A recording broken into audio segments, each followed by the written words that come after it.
Ryzen 7, os novos processadores da AMD. Nós fizemos uma live competindo o 1800X da AMD contra o 7700K da Intel, nas duas plataformas aí mais utilizadas para jogos.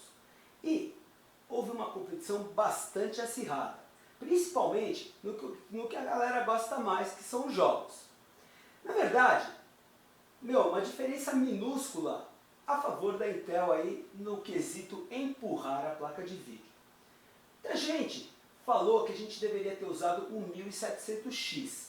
Mas se a gente tivesse feito o vídeo com o 1700X, muita gente também iria falar: por que você usou o processador topo de linha de uma plataforma e o segundo melhor da outra? Então você começou a saber, se você comparar pelo preço, vai ter gente que vai reclamar de uma coisa. Se você comparar por ele ser topo de linha, vai ter gente que vai reclamar por outro motivo. Mas o interessante para a gente foi fazer o comparativo e analisar o funcionamento do processador. Depois disso, jogamos uma polêmica que estava ocorrendo.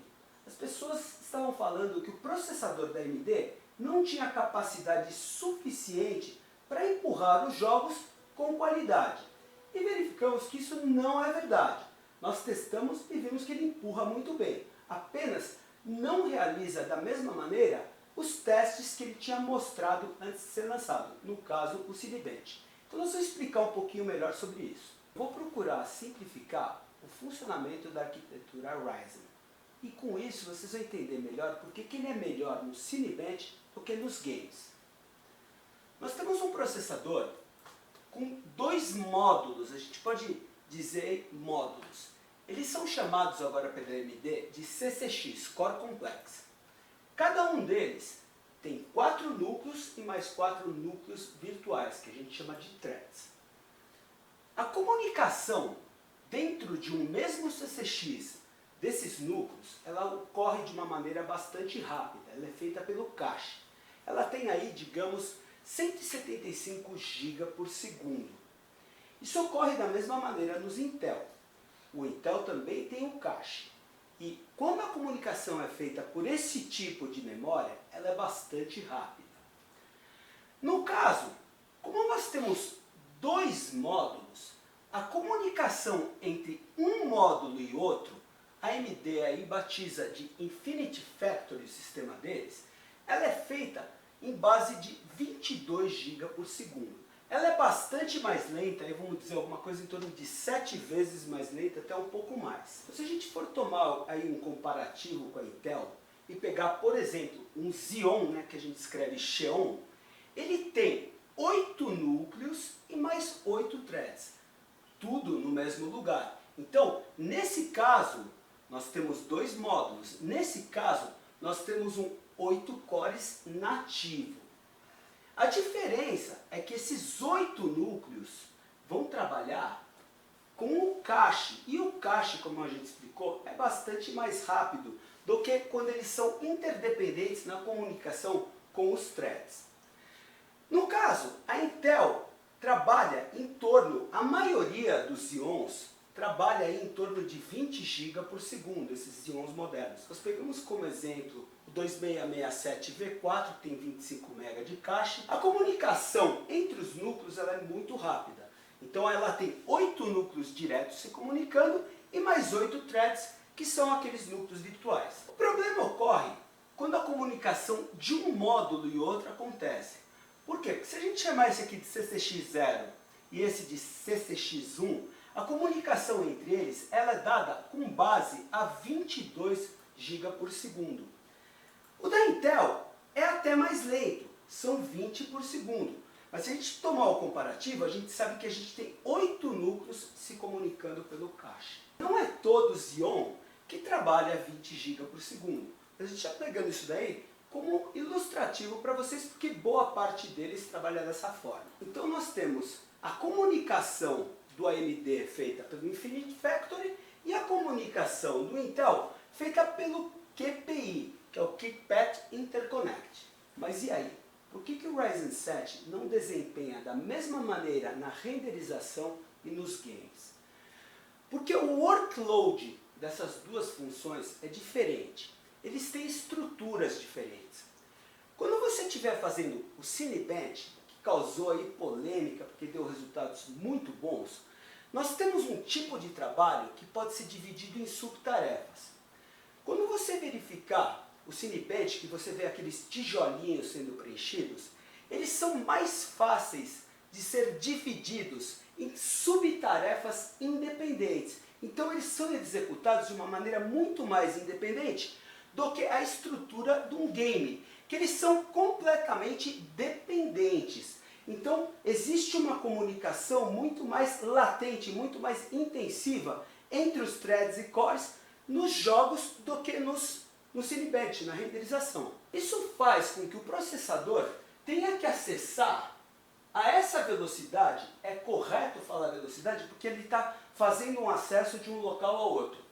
Então, nessa velocidade mais baixa, seja utilizado muito mais vezes. Isso de maneira nenhuma torna o processador ruim.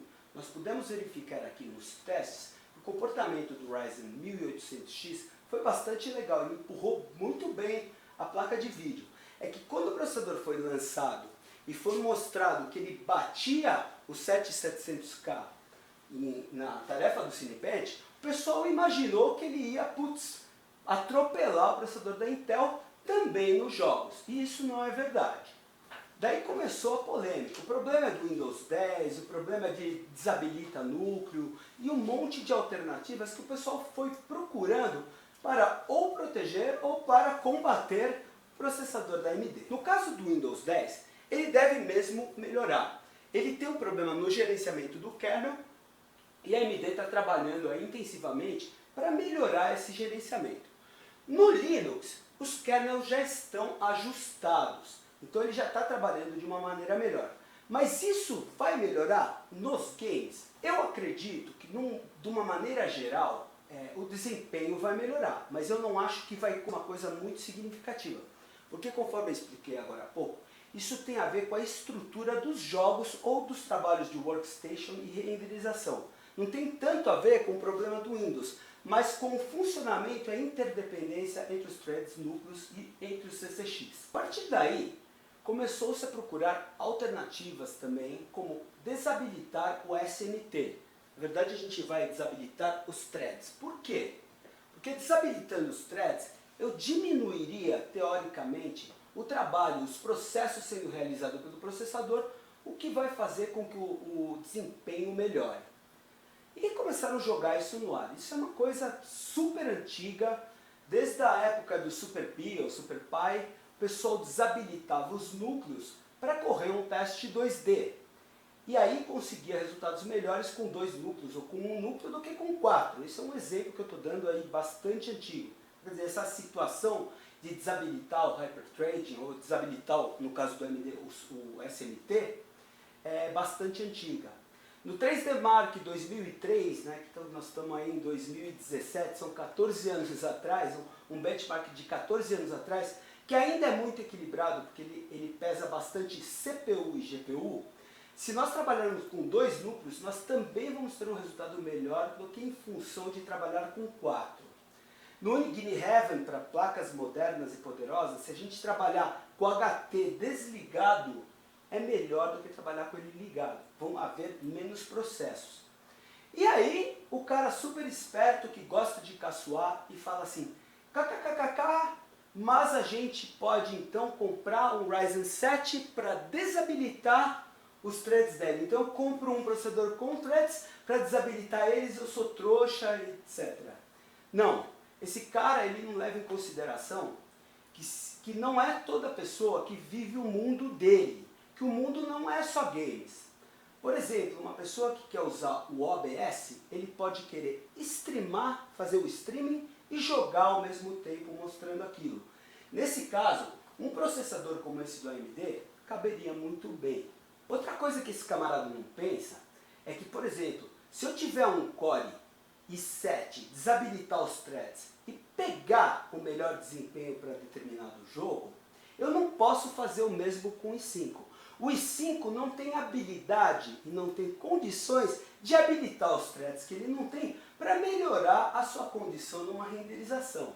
Então um processador pode fazer o que o outro faz, mas o outro não pode, o contrário não é verdadeiro. Mas então minha alternativa é desabilitar os threads. Eu posso ter ganho de desempenho assim?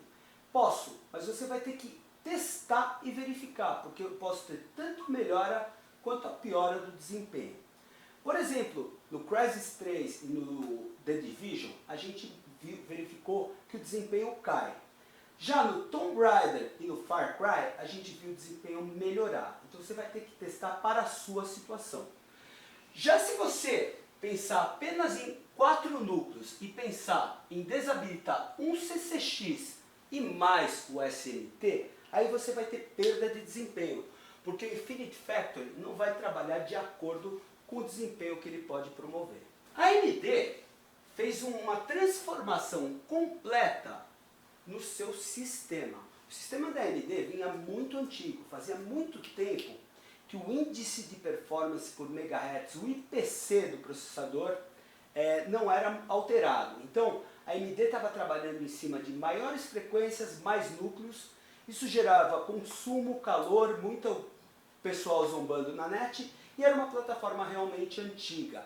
A gente ainda não tinha tecnologias como a DDR4, a geração 3 e o PCI Express 3.0, que já são aí bastante antigos na Intel. Dessa vez, a AMD reformulou e mudou completamente a plataforma. Isso faz com que eles tenham um tempo aí hábil para ajustar BIOS de placa-mãe, ajustar patches e um monte de coisas que ainda os engenheiros da AMD devem melhorar. Nós aprovamos o Ryzen 7 como um bom processador, tanto para jogos como workstation, renderização, etc. E não existe esse lance de processador para games. Isso é pura besteira que os caras falam. Todo processador que você colocou num desktop deve empurrar sua placa para jogar. Não existe isso de falar, esse não é um processador para games. Esse é um processador para produtividade. Produtividade é produção. Produção pode ser em função comercial ou pode ser mesmo produção de frames para o seu jogo. Não tem nada a ver isso aí. Todo processador que for para desktop, ele deve ser hábil para empurrar a sua placa de vídeo. Se você me perguntar se ele é um processador custo-benefício para jogos, eu tenho que dizer que não. Apenas se você for jogar em 4K, for utilizar o OBS, se tiver um workstation, for renderizar também, aí ele passa a ser uma boa alternativa. Outra coisa que nós temos que dizer é que o preço dos componentes de hardware, pode ser uma placa de vídeo, uma plataforma nova, um processador, ele é mais alto no lançamento. Então no lançamento existe aquele impacto. Nós acreditamos que os preços dos Ryzen ainda estão altos e eles devem cair justamente em função de ser lançamento. Para finalizar, eu vou deixar uma parte, que é o que a gente escutou por aí na net, da AMD ter mostrado o Cinebench, de não ser aquilo que falaram. Nós podemos verificar que o processador é bom mesmo, ele trouxe uma competitividade nos preços com a Intel, os preços baixaram. O R5 aí nós temos informação que ele deve chegar aí em torno de, a partir de mais ou menos R$700, que é um custo bastante legal. De cara ele já fez os processadores da Intel baixarem de preço para a competitividade. Coisa que a AMD só tinha em função de preço e não de desempenho. Nosso ponto de vista é que não houve aí nenhum tipo de enganação da AMD. Porque eu nunca vi nenhuma empresa divulgar os pontos fracos do seu produto.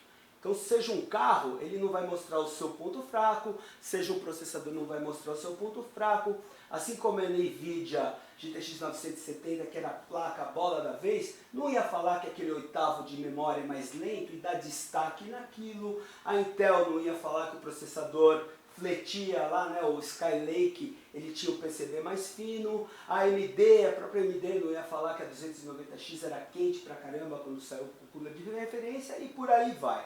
Então isso faz parte da estratégia de todas as empresas, mostrar os seus pontos fortes, e é por essa razão que eles utilizaram o Cinebench, porque no Cinebench o comportamento do processador realmente foi muito bom. Então nós temos mais uma nova alternativa aí que saiu da AMD para concorrer da Intel, ambas as plataformas com excelentes produtos aí para você consumidor, basta você escolher, pesquisar e achar o produto que lhe atende. É isso aí, obrigado por ter assistido.